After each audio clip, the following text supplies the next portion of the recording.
السلام عليكم ورحمة الله وبركاته. ازيكم عاملين ايه؟ يا رب تكونوا بخير. حلقة جديدة معكم شيرين من قناة كريزي مامي. نبدأ يومنا كده بأول حاجة الورد بتاع القرآن وقريته الحمد لله. بعد كده هاخد بقى الأدوية بتاعتي وهرجع لكم في آخر الفيديو اقول لكم ايه السبب بتاع الأدوية دي. ده كالماج ومايوفين. طبعا مايوفين ده بسط العضلات وكالماج ده كالسيوم ومغنيسيوم. بعد كده بقى دخلت بقى شغلت الغسالة، وطبعا انا بحب احط المسحوق كده فوق لانه كده بينضف اكتر بالنسبة للغسالات الفوق اوتوماتيك. تمام. قلت بقى على ما الغسالة تخلص ادخل الم الغسيل اللي نشراه عشان على ما تخلص انشر الغسيل التاني. كده بقى انا خلاص هلمه. بعدين دخلت على المطبخ هعمل غدا. النهاردة كنت هعمل الرز البني بالفراخ. عادة انا بعمله بالفراخ الصحيحة، بس المرة دي قلت اجرب بالبانيه. شوحت البانيه كده الاول في قطعة سمنة، وبعد كده بعد ما تشوح حطيت بقى التوابل ملح فلفل ورق لورو حبهان بصلة، وضفت بقى مية مغلية وسبتها تعمل شوربة. هنا بقى بصلاية مبشورة، بس هي معلش مش كل حاجة اتصورت في الغدا يعني. وبعدين رز، وحطيت الرز وفضلت اقلب فيه لغاية ما بقى رز بني. خلاص قطعت بقى البانيه قطع كده. انا لما بعمل الاكله دي بعملها بالفراخ الصحيحه زي ما بقولك واسيبها صحيحه زي ما هي. النهارده كده قلت تغيير، قطعتها كده وبدات احطها كده في طواجن. تمام اهو زي ما احنا شايفين. وبعدين هبدا احط فوقيها الرز اللي انا شوحته واديته اللون البني اهو كده. اما بعملها بقى بالفراخ الصحيحه بخلي بعمل نفس طريقه الشوربه دي واخلي الفراخ صحيحه زي ما هي، وبعملها بقى في طاجن كبير او في صينيه كبيره زي ما تحبي. بتبقى برضو طعمها حلو. انا اول مره بصراحه هجربها بالبانيه كده وانا مقطعه قطع صغيره. المهم حطيت بقى ايه الرز في الطواجن وهبدا انزل عليهم بالشوربه اهو كده زي ما احنا شايفين. طبعا الشوربة نزلت مني هنا زيادة شوية فهرجع اقللها تاني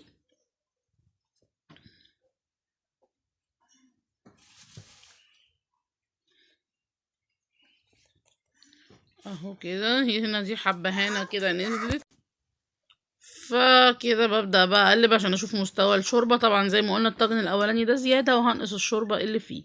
تقدري بقى تضيفي اي حاجة انت عايزاها. انا هنا هضيف له زبيب اهو. بصوا دي وحدات زبيب، وهدخل الفرن بقى يستوي على كده. وللأسف كنت مصورة بعد ما طلع والمقطع اتمسح. المهم هنا بقى ده الغسيل التاني بعد اما نشرته.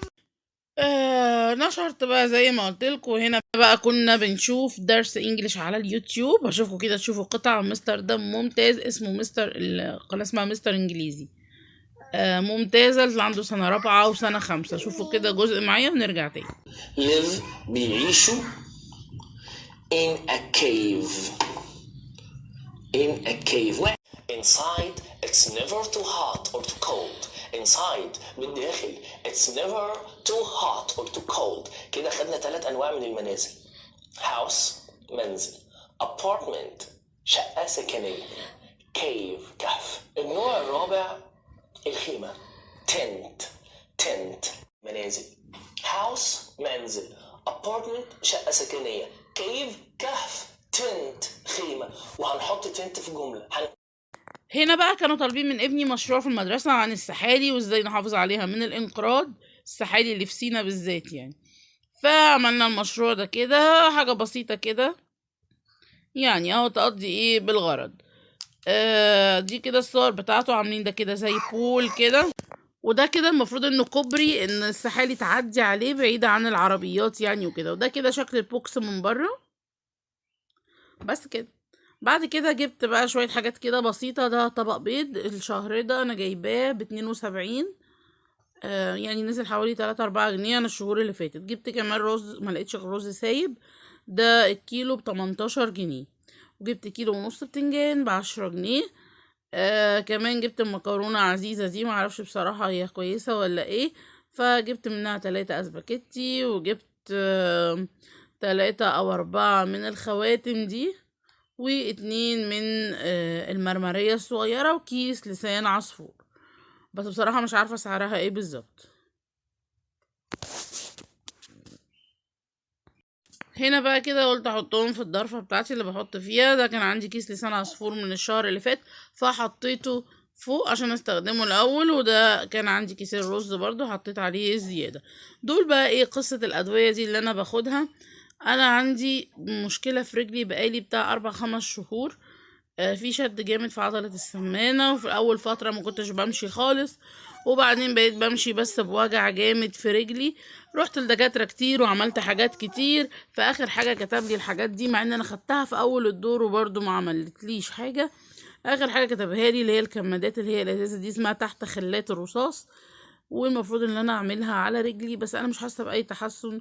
مش عارفة اعيش طبيعي، رجلي تعباني جدا، ما بمشيش ومش قادرة اقف عليها قوي، وما بمشيش عليها كويس. فاي حد مر بالدور ده ياريت يقول لي اعمل ايه او اكشف ايه تاني. انا كشفت كل حاجة تقريبا، كشفت عظام وكشفت مخ واعصاب وكشفت اوعية دموية وعملت دوبلر وعملت كل حاجة، ومش قادرة اعرف ايه اللي بيحصل بالظبط. فياريت اي حد عنده خبرة في الموضوع ده يقول لي اعمل ايه او اروح فين تاني، لان انا فعلا مش عارفة اتعامل ومش عارفة انزل واطلع بطبيعتي خالص، واي نزول وطلوع بيبقى ألم جامد.